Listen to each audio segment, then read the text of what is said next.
Joshua Kristopeit has been quite busy lately. Already this year, he's released new music from two different projects, Reynaldo Jenkins and the Teardrops and Lot Lizards. Joshua recently checked in with me from his Ruthless and Toothless studio in Racine to talk about his recent musical endeavors. That first month, I think it was March, everyone was off work. Everyone was stuck at home. So my wife was working nights at the time. So once my kid went to bed, I came out here. I'd pour a big old whiskey and Coke. I'd watch videos and sing along and get other people to do it too. And it was just so much fun. And it's, who cares if 6 people are watching you, if 100 people are watching you? It was just a blast. And people were turning me on to music.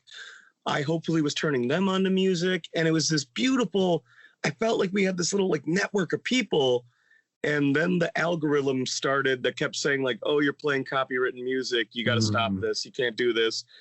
And I don't know if they like flagged my account or something, but now if I go live, they immediately put up a banner like, if you play copywritten music, you're going to get kicked off. It had to stop because of kind of like the copyright police, even though it would fall under fair use, but who are you going to argue it to? You know what I mean? Yeah. But it was literally something that dumb, and I don't mean to belittle it, but something that dumb brought me and a couple other people so much joy. It was really a beautiful thing for me during that, you know, however you want to talk about it, weird and scary time, whatever. It was a really fun thing that I was really enjoying doing, man. Called you today.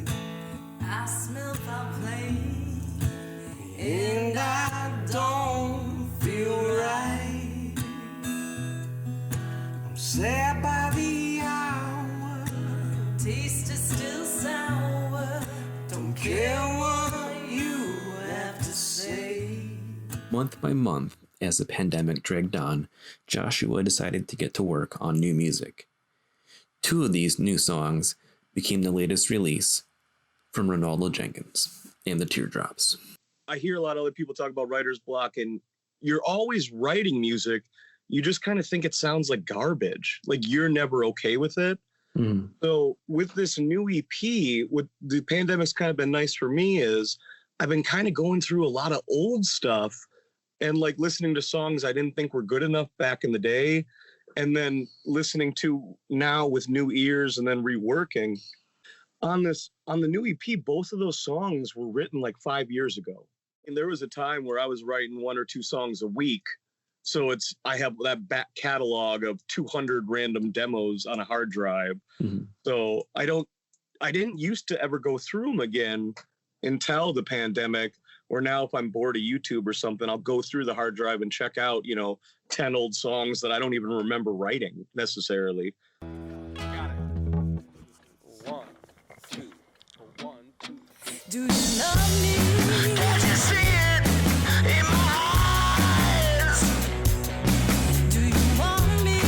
Yes, I do. No surprise. If you doubt me, that's true. I will look at you, 'cause I love you.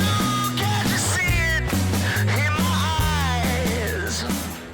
Usually what happens when I listen to an old song of mine, I either A, understand why it's on my hard drive but not released, or B, I get excited and I go, why did I never release this? I really enjoy this. And then from that step, it's either figuring out if like I liked what I had recorded, or if it's a re-record, or, something like that. Like maybe I liked the whole song, but the bridge sucked. Well, then it's just rewriting a bridge, Ray is a little bit different on albums than we are live too, because I always looked at Reynaldo as like me, even though it has an altered name or whatever, because like I'll release a country song on a Ray album. I'll do a weird jazz, whatever. So like, I don't mind being experimental with Reynaldo, but live we kind of do more of the straightforward garage rock or doo-wop. But with Lot Lizards or some of the other stuff like that, like if it's songs super heavy, it's not going on Reynaldo.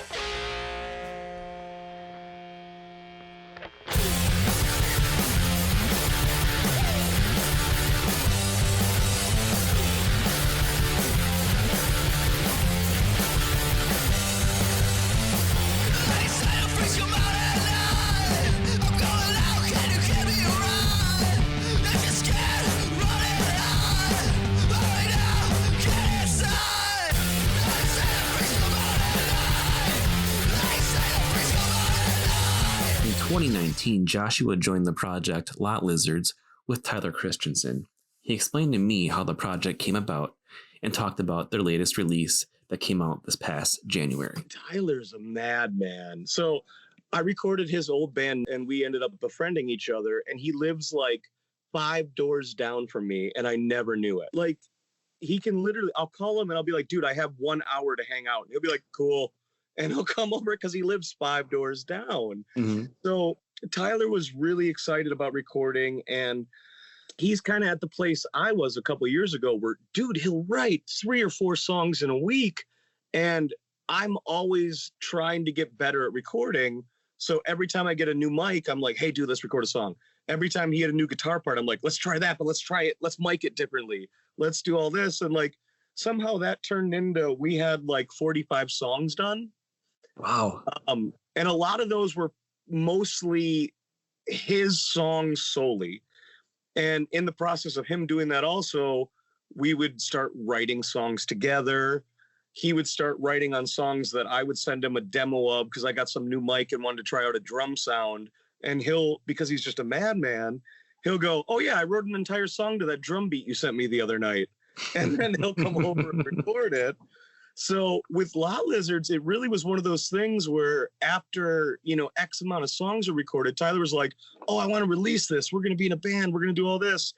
And, I was like, dude, I don't really have time for all that. I can't really play live. He goes, we're releasing it. We're doing it. He did all the artwork. He's done all the artwork for all of our stuff. He picks all the songs. And then the first one, I believe, was all him, but me helping out on 2 of them. I play on all of them, but I think I helped write 2 of them. And then the new one is kind of mixed between my songs and his songs. And it's been a blast. And he's turned me on to a lot of new music that I necessarily wouldn't have gotten into. So it's fun to record heavier too. Plus, dude, we all grew up on that stuff. So it's really fun to get back to it.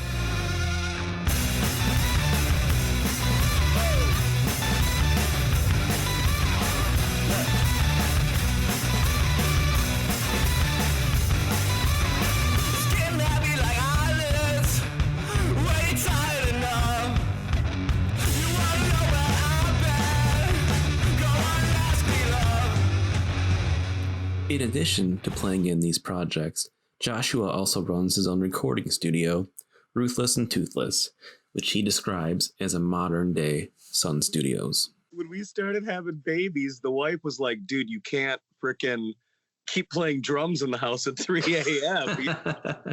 which I'm not mad at her, I get. So we had a garage that we've never used. It never had power doors, so we always just kind of used it as storage. So I spent maybe 2 months building it all out, soundproofing everything I could.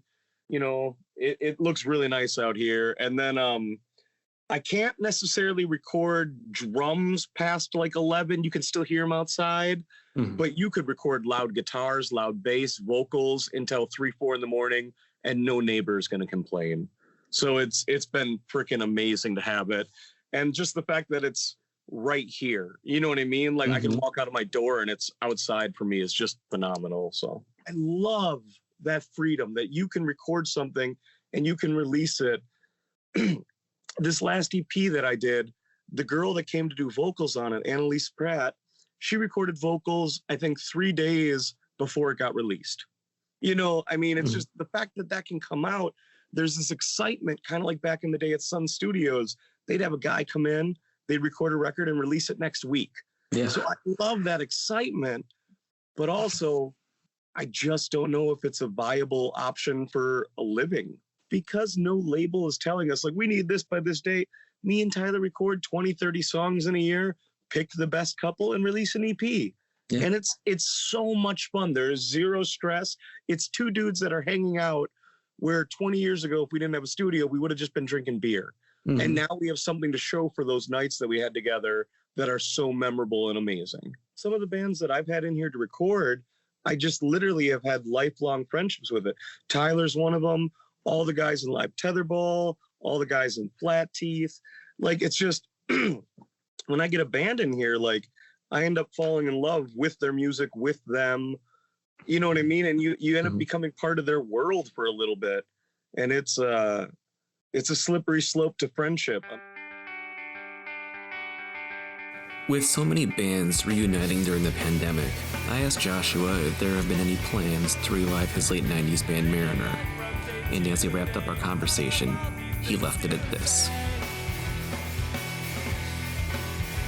Ben will literally be my best friend until the day I die. But we have one of these friendships, which I know a lot of people have, is we won't talk to each other for 4 months, and then we'll write each other a silly joke, talk for a week, then we won't talk for 6 months. And it's just, we have such a relationship built up over years where I don't need to call him every day or anything. But as far as music goes, no talks about it at all.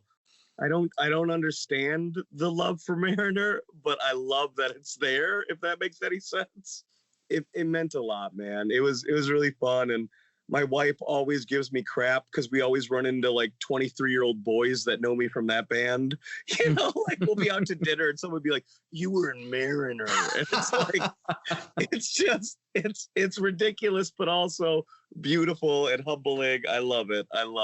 She always tells me I was regionally famous, which is, I think, a little belittling, but I'll accept it. And I love you, my baby. Before we ended our conversation, I asked Joshua what the future holds. And for him, as you'll hear, the future remains an open book. Just wish you felt the same. I never got why people quit music. It's not something that I could quit. Mm-hmm. Like, I could quit being in a band. You know what I mean? I could quit that. I could quit that. I'm always going to be playing music. And maybe some other people aren't lifers. You know, maybe they're not set up to do this their entire life. And they were in it, you know, because they wanted, it's a fad. Dude, music is in my soul. Like, it's something I'm going to do forever. And as long as it's making you happy, keep doing it.